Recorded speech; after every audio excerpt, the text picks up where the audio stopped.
Buenos días, vamos a esperar a los demás.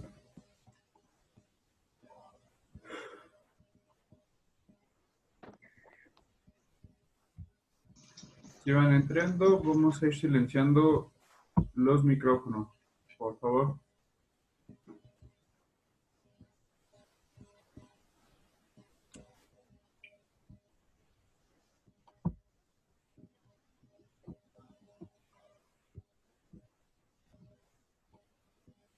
Okay.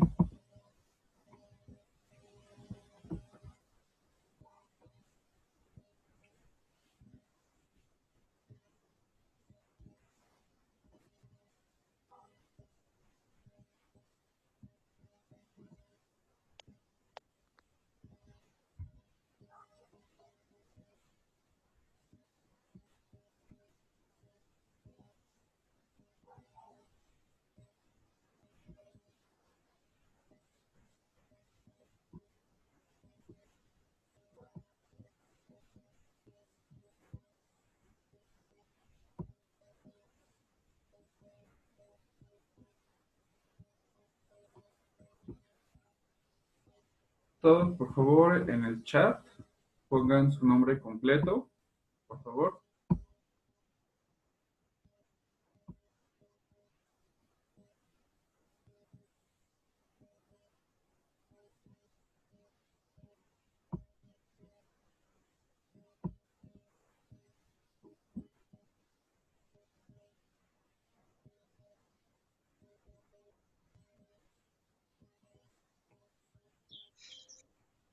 Todos, para quienes van llegando, apaguen su micrófono y pongan su nombre en el chat, por favor, su nombre completo.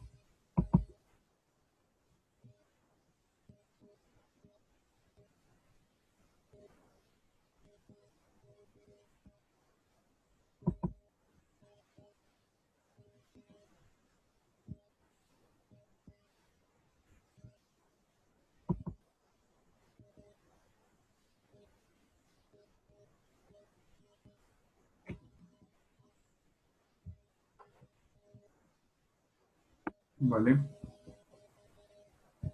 Vamos a ver. El día de hoy vamos a continuar la clase de Ciencias de la Salud sobre actividades de riesgo. Vamos a preguntarle a Hani. Hani, ¿me escuchas?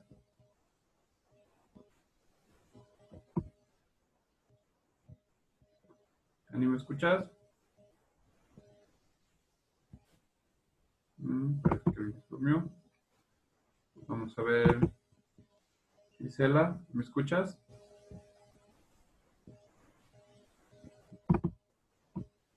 Estoy reiniciando el audio, ¿sale?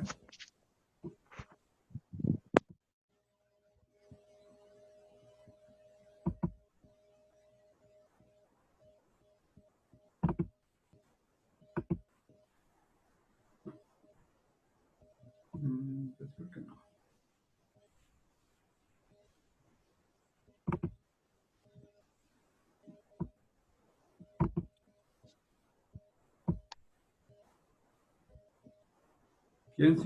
¿Quién sí puede utilizar su micrófono?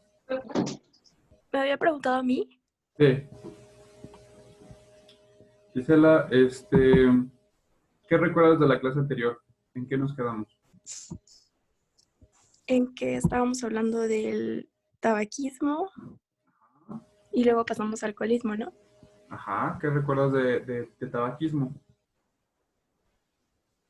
Pues recuerdo lo que Ajá, es una enfermedad adictiva crónica y recurrente, ajá. y pues que sus causas pueden ser por la baja autoestima, por influencia o... y el modo de tratarlo, ¿no? Lo había comentado también. Incluso comentó que los que estudian medicina Ajá. usualmente ocupan eso. Ok, vale, gracias. Em, Ailén, Ande, ¿tú qué recuerdas? habló sobre fue sobre las conductas de riesgo. Ajá. Cómo afectan en nuestra vida, ¿no? Bueno, dio varias conductas de riesgo y las explicó. Ajá. Recuerdo el alcoholismo, que es una enfermedad crónica que daña el organismo y el funcionamiento del cuerpo. Y bueno, algunas cosas pueden ser por influencias sociales, por desinformación o influencia generada por los medios de comunicación. Una consecuencia es que daña la salud, daña la familia y la sociedad en la que se envuelve. Se violentos, pueden provocar accidentes, homicidios y todo eso. Ok, vale, gracias. Daniel, ¿por qué hay dependencia? Solo yo, Daniel, ¿no? ¿Sí? ¿Por qué hay dependencia? ¿Cómo se genera la dependencia?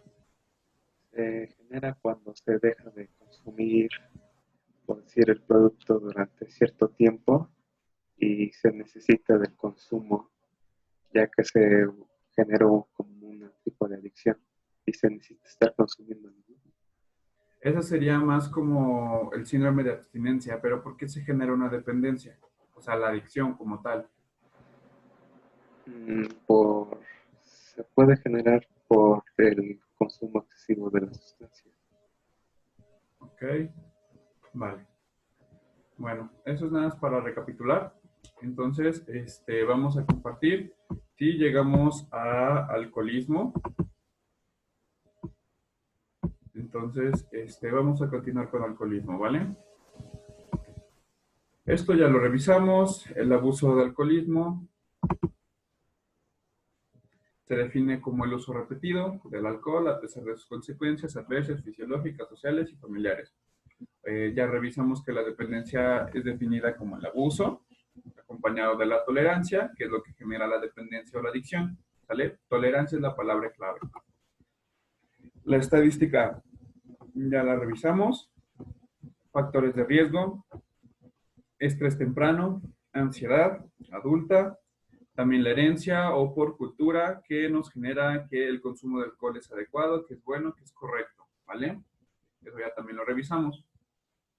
Efectos del alcohol. Aquí es cuando tuvimos la clase.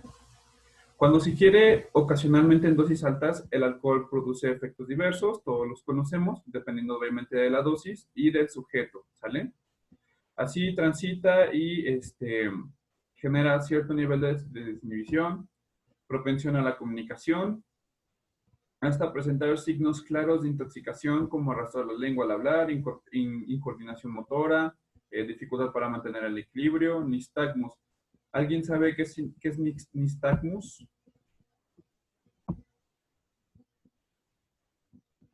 ¿No? ¿Nadie? Nistagmus es un movimiento ocular involuntario, ¿sale? Y sucede cuando el cerebro o está hinchado o está presionado, ¿vale? Aparte de la incoordinación motora, que es lo que nosotros hemos notado cuando va caminando un borrachito por la calle y se va cayendo porque finalmente no puede asentar bien cada paso, esa es la incoordinación motora, no puede tener un mandato coordinado y sostenido de la marcha como tal, ¿vale? Hay afectación de la memoria y puede incluso llegar al coma y a la muerte dependiendo de la dosis, ¿vale? De hecho, como vemos en la imagen de la derecha, vemos algunos de los órganos que puede llegar a afectar el alcohol, como es cerebro, como son riñones y como son vejigas, ¿sale? ¿A cuántos de ustedes no después de tomar alcohol, una cerveza, van o tienen o es necesario que vayan al baño? ¿Vale? Muy bien. Se supone que si tomas una cerveza te limpia el riñón solo una, pero en exceso ya te hace daño, ¿no? No, no te limpia el riñón. Bueno, yo había leído eso. Ajá, ok. No te limpia el riñón. Finalmente la cerveza junto con el alcohol son diuréticos, entonces forzan la diuresis, lo que genera más orina. No te limpian realmente, solamente forzan al riñón a generar orina, ¿vale? Pero no lo limpian, ¿vale? porque hay muchos medicamentos que pueden forzar la diuresis y no necesariamente tienen que limpiar el torrente sanguíneo, ¿vale? Muy bien.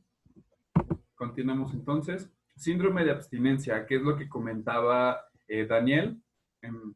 El síndrome de abstinencia, obviamente, cuando una persona deja de consumir la sustancia que le está generando cierta adicción o dependencia, hay hiperactividad.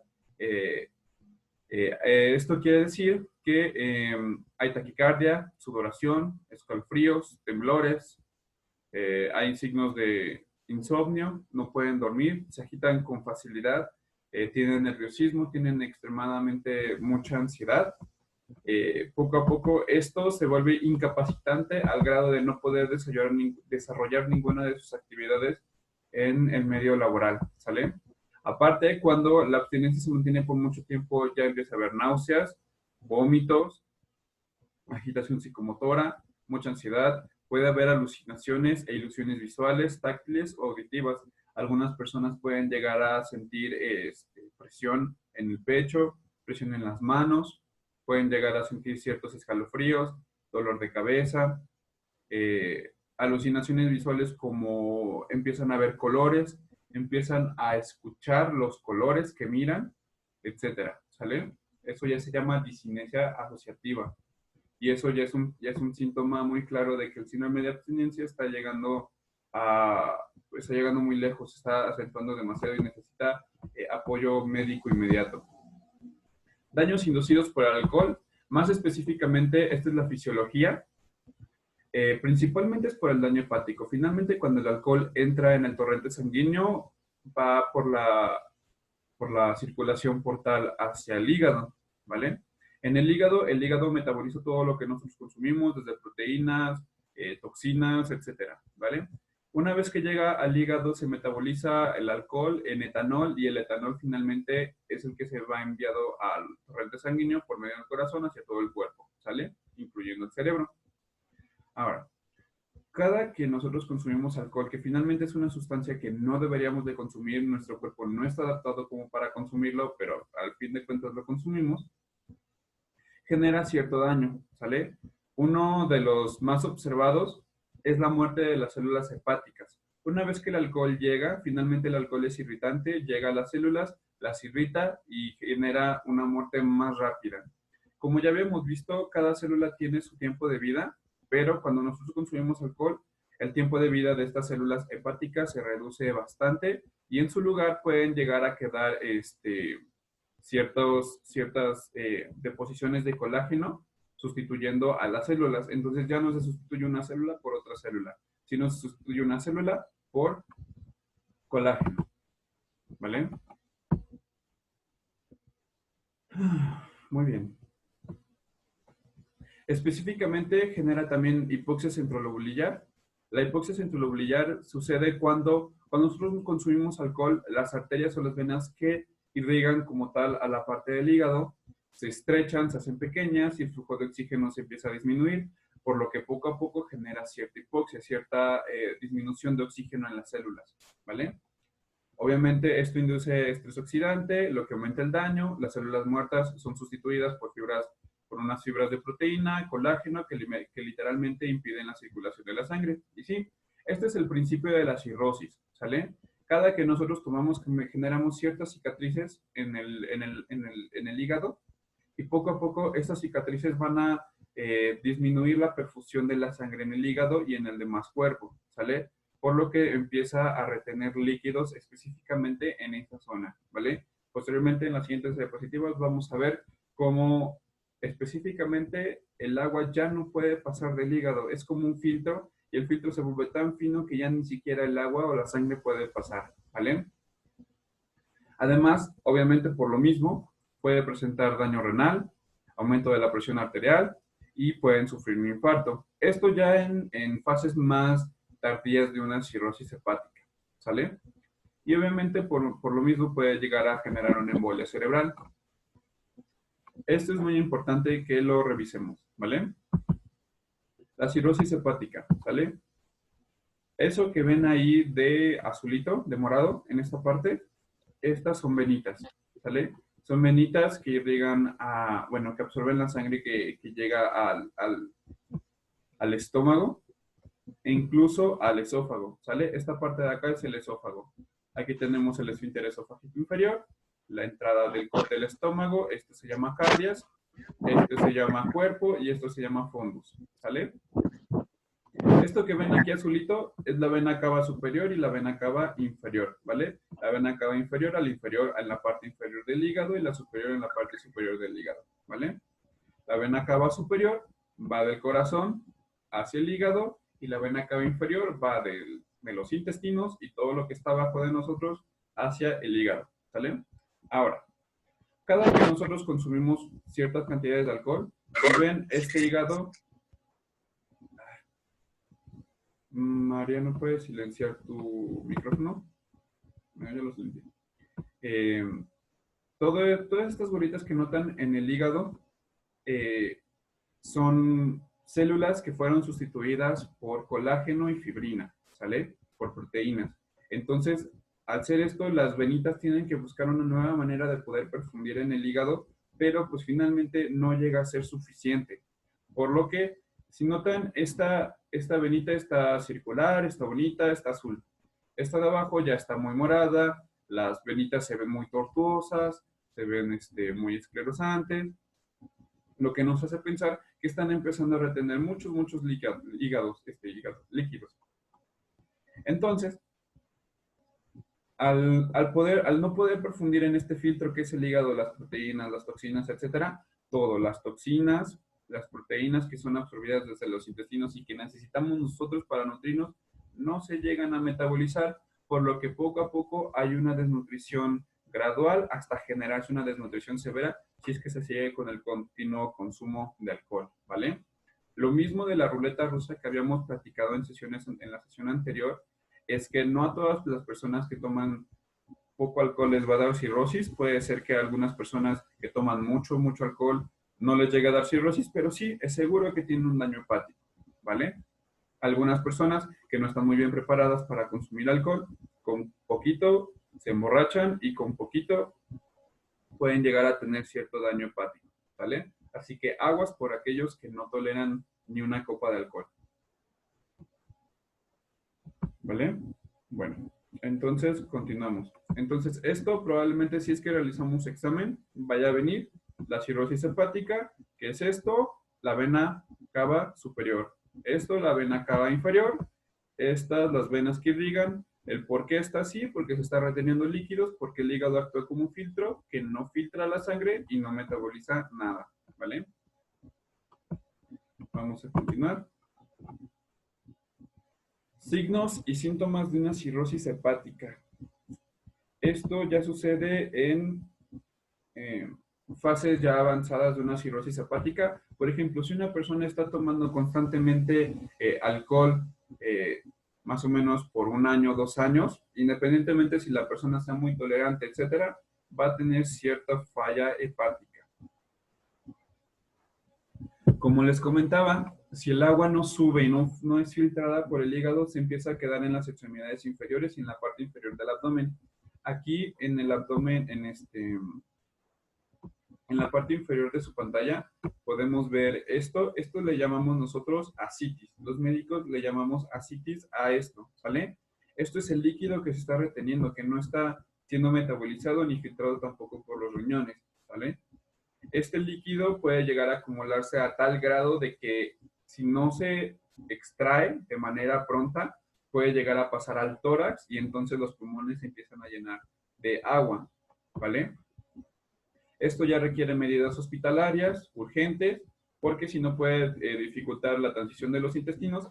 Aquí si notan, como hay tanta agua, ¿qué creen que pueda estar pasando adentro? ¿Qué tenemos adentro? Tenemos intestino, tenemos hígado, tenemos riñones. Si tenemos tanta agua, esos intestinos, esos riñones no van a aguantar el peso y entonces la función va a ir disminuyendo poco a poco y progresivamente hasta causar una insuficiencia portal, que es la insuficiencia de los intestinos cuando ya no pueden absorber más nutrientes, y una insuficiencia renal, ¿sale? Puede desencadenar también una insuficiencia renal solamente por eso. Ahora, Si notan, estas venitas son las mismas venitas del hígado, solamente que están buscando salida, están buscando cómo poder filtrar el agua, cómo poder repartirla por el cuerpo para que no se esté quedando guardada acá. El cuerpo es muy inteligente y muy sabio, pero pues nuestro cerebro no tanto. Aquí estábamos viendo, si notaban en la imagen anterior, aquí en esta parte, este es el esófago, ¿vale? Y estas son venitas del hígado que están intentando buscar salida. Aquí es como se ven. Estas venitas son las que vienen acá, de abajo hacia arriba. Son tortuosas y estas son muy peligrosas en un paciente que tiene insuficiencia hepática. Cuando un paciente que tiene esta situación y come algo muy duro, estas venitas pueden romperse y causarle un sangrado de tubo digestivo alto que lo pueden generarle la muerte por broncoaspiración de la sangre. Empiezan a sangrar y una venita no deja de sangrar hasta que no se le dé tratamiento, se le suture o se le queme, se le cauterice para que deje de sangrar. Por esto, muchas personas con cirrosis hepática se mueren más que nada por el sangrado y no tanto por la enfermedad. Entonces hay que tener mucho cuidado. Si tenemos algún familiar que tiene cierto grado de cirrosis hepática, en algún momento, si es que se sigue continuando el consumo indebido de alcohol, va a llegar en este punto y la muerte es horrible, es horrible. También por lo mismo hay edema, es lo mismo, el mismo principio, la sangre no circula, no fluye, no se filtra y entonces se empieza a quedar acá. Esto que vemos en esta parte es el signo de Godet. El signo de Godet nosotros lo identificamos para verificar si hay edema. Aquí era obviamente claro, pero solamente lo quisieron como evidenciar más.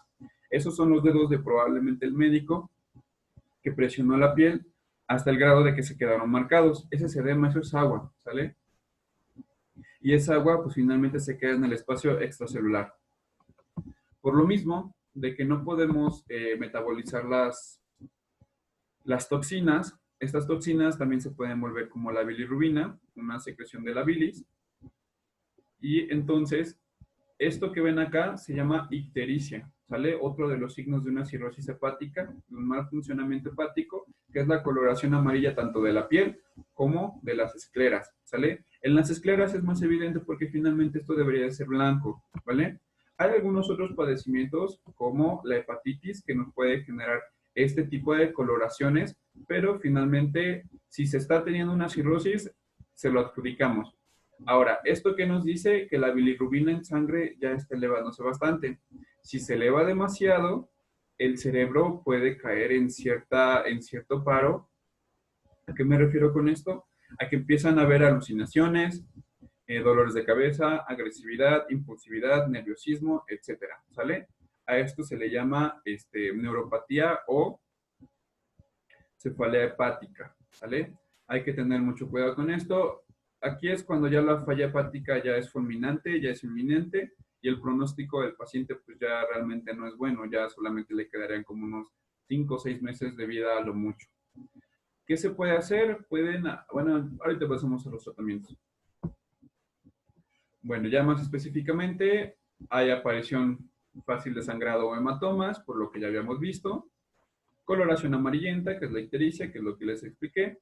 La picazón intensa, que es cuando las toxinas empiezan a quedar en la piel y generan irritación y picazón. Hay pérdida de apetito por lo mismo, porque el estómago está siendo presionado por el líquido de ascitis. Hay náuseas por la misma situación. Hay hinchazón debido a la acumulación de líquido en el abdomen y en las piernas. Y hay problemas de concentración y memoria porque las toxinas ya están llegando al cerebro, ¿vale? Es muy fea la cirrosis hepática y muchos no la vemos hasta que notamos que el alcohol ya nos está haciendo mal. ¿Preguntas hasta acá? ¿Preguntas?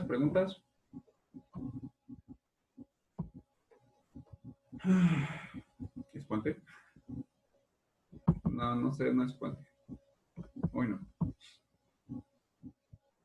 Bueno, ¿preguntas? Tratamientos para cirrosis hepática. Veamos.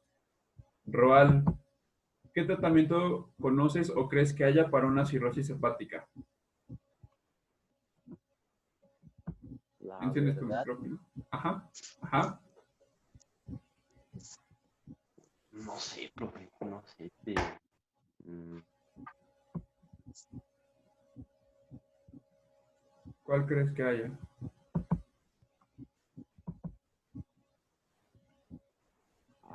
no. Bueno, Ariadna, ¿tú qué crees que tratamientos haya para una cirrosis Nada hepática? más que drenar los líquidos. Sí, se pueden drenar los líquidos, es parte del tratamiento. ¿Qué más se puede hacer? Es la principal, dejar de tomar. Exactamente, hay que dejar de tomar. Pero ¿qué otro tipo de tratamiento? Si vemos que el problema es el hígado, ¿qué podríamos hacer en ese caso? Dietas. Hay pastillas o, bueno, medicamentos para controlarlo, No, ¿no? no se puede, no hay pastillas como para controlarlo, porque finalmente el hígado metaboliza todo. Si nosotros le damos pastillas, las pastillas le van a generar más cirrosis hepática porque el daño ya es muy fuerte. Pero está bien. Bueno, tratar de sacar la retención de líquidos. Mm, Lo había dicho Ari. Ay, lo siento, Roal. ok, muy bien. Mariano, ¿comentaste algo importante? El trasplante de hígado. Hay trasplante de hígado, es difícil, pero es posible. Finalmente el hígado es uno de los únicos órganos, si no es el único, que se puede regenerar en su totalidad. Si nosotros le cortamos el hígado a la mitad o un tercio a una persona sana, podemos llegar a trasplantarla a una persona que tiene cirrosis hepática. Obviamente el donador tiene que ser compatible con el receptor y se tienen que llevar a cabo muchos estudios para ver que pueda tolerarlo y no pueda rechazar el tejido, ¿vale? Roald comenta si una dieta. Una dieta, pues sí, realmente es baja en grasas, sin picantes, sin irritantes. Se le llama dieta astringente a ese tipo de dietas que se les dan a los pacientes con cirrosis hepática. Finalmente es una dieta baja en toxinas, ¿vale? Gisela pregunta o comenta que si serían antibióticos. Finalmente no, a menos que tengan una infección agregada, pero los antibióticos finalmente son un poco de toxinas y metabolitos que tienen que ser procesados por el hígado y lo que menos queremos darle al hígado es más trabajo, ¿vale? Bueno, vamos a continuar.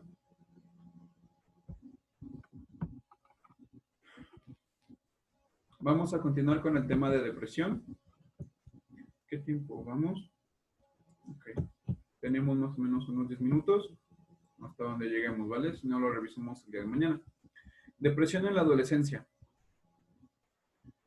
Ya habíamos visto que en hace 2 clases habíamos revisado lo que era suicidio en la adolescencia y una de las principales causas del suicidio en la adolescencia es la tristeza, ¿sale?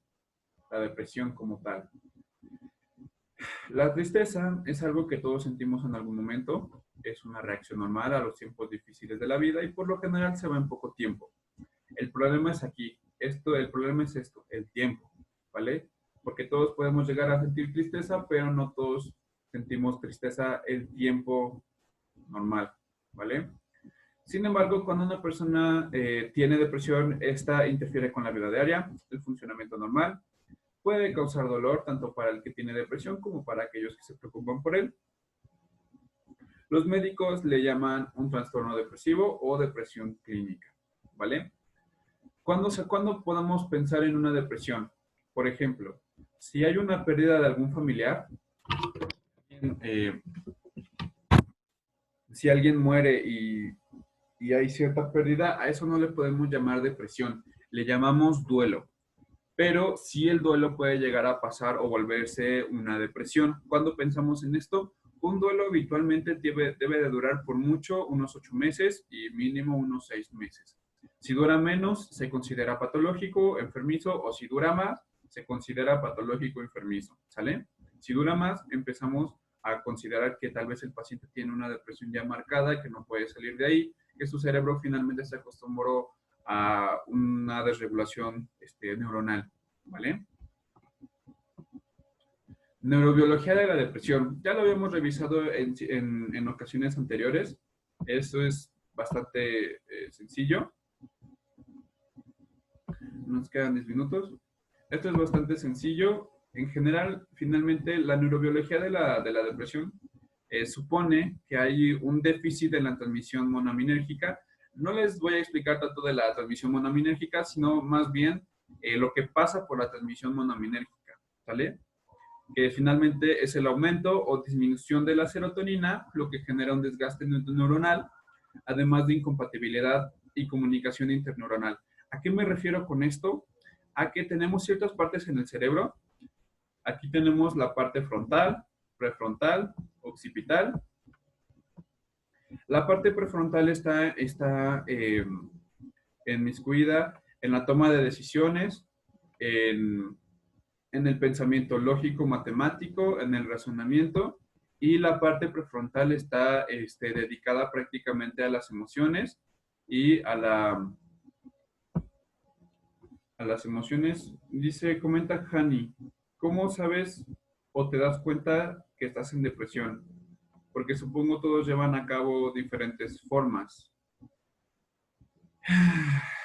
¿Cómo te das cuenta? Finalmente, si tú empiezas a notar que tienes cierta desilusión por la vida, tienes mucho sueño, estás cansada todo el tiempo, no tienes hambre, no tienes ganas de comer, realmente no tienes ganas de hacer nada, hay mucha apatía, te sientes aislado, te sientes incomprendido, son los primeros síntomas que pueden llegar a percibir una persona de una depresión. Nuestros familiares nos pueden decir otros síntomas que observan en nosotros, pero es bastante diferente, ¿sale?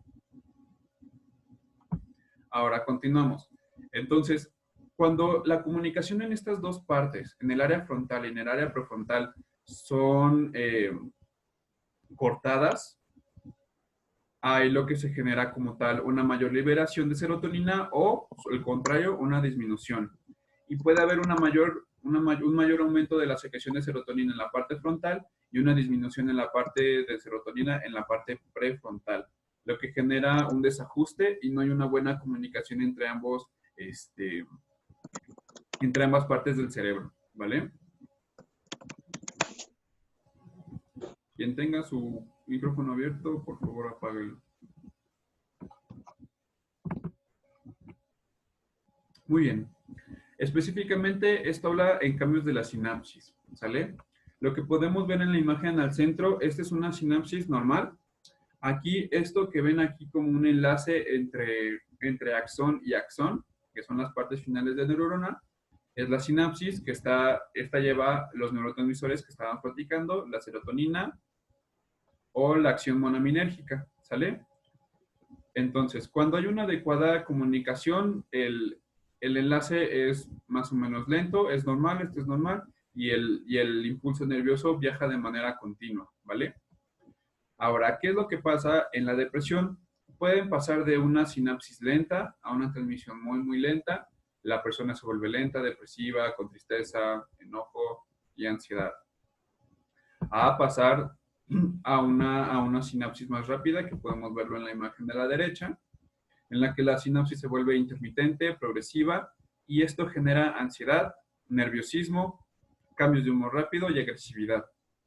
Ahora, y esto se vuelve un ciclo interminable, en el que finalmente, si no se le da tratamiento a tiempo, puede llegar a caer en trastornos bipolares o en la locura o esquizofrenia, ¿sale? Ahora, lo que les comentaba, en el área prefrontal puede estar lenta y en el área frontal puede estar rápida, o viceversa. O puede estar lenta en el área prefrontal y normal en el área frontal, ¿vale? Esa es finalmente la situación que sucede en la depresión, ¿vale? Es cambios bruscos en la comunicación interneuronal, lo que genera cambios súbitos y rápidos de ánimo, de estado de ánimo, de emociones, ¿vale? Vale, nos quedan 5 minutos. Esto es lo que les comentaba, el área frontal, que es la de acá, y el área prefrontal, ¿sale? Entonces, cuando digamos que las comunicaciones interneuronales están aquí extremadamente rápidas y en el área prefrontal están muy lentas, el cerebro nos dicta que estamos un poquito ansiosos, que algo está pasando y que no estamos funcionando de manera adecuada, lo que genera cierto desconcierto, temor y ansiedad en el paciente.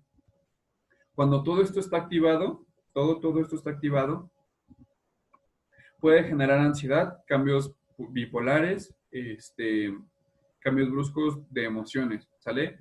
Una persona bipolar en la parte frontal y prefrontal se mantiene activa y luego súbitamente cambia a una depresiva y luego súbitamente cambia a un estado normal y luego súbitamente cambia otra vez activa o depresiva, ¿sale? Eso es lo que llega a pasar si es que no se da tratamiento rápido. Comenta Ariadna, entonces, ¿por qué hay gente que cae en depresión y tiende a comer más? Mariano comenta, ¿y se puede controlar la ansiedad fumando? La depresión, cuando una persona cae en depresión y tiende a comer de más, es porque está intentando, finalmente nosotros consideramos el comer como un placer, ¿sale? Si la persona se empieza a deprimir, busca de manera natural qué es lo que le genera placer, qué es lo que genera felicidad. Y si a esa persona le generaba felicidad comer, entonces intenta sustituir o asociar eso a la felicidad y empieza a comer más y obviamente va a generarle sobrepeso. Mariano comenta si se puede controlar la ansiedad fumando. Sí se puede controlar la ansiedad fumando, pero es finalmente por la segregación de nicotina que ya habíamos observado. Genera cierta sensación de estabilidad emocional y disminuye un poco el estrés, pero pues finalmente te genera cierta dependencia o adicción. Y no controla la depresión, solamente te controla la ansiedad, ¿sale? Muy bien. ¿Preguntas? Yo creo que vamos a parar hasta acá y lo retomamos el día de mañana en la siguiente clase, ¿vale? Ya nada más para terminar sería depresión y tal vez iniciaríamos con factores predisponentes para las actividades de riesgo, ¿vale? Sí espero que les quede bastante claro esta situación, porque finalmente es la fisiología, lo que pasa, lo que está pasando dentro de nosotros cuando tenemos esto, ¿sale? Entonces, bueno, ya que dejaron todos sus nombres en el chat, quien no lo haya hecho, por favor déjelo. Tenemos solamente 3 minutos que nos quedan. Y pues nada más. Gracias y nos vemos en un rato. La clase siguiente inicia a las 10 de la mañana y es de ecología, ¿vale? Muy bien. Vale. Quedan 2 minutos con 32. ¿Alguien tiene alguna otra pregunta? ¿No? Hablen ahora o callen para siempre. Lo mismo, si pudieran repasar lo que vimos en la clase anterior de ecología para poder participar más en la siguiente clase, sería bastante bueno y podremos retomarlo y podremos ir despejando dudas como lo hicimos en esta ocasión. ¿Vale? Muy bien.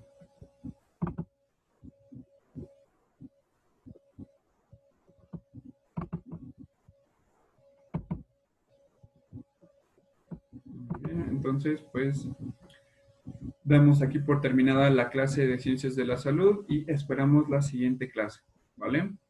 Desayunan algo, coman algo y por favor.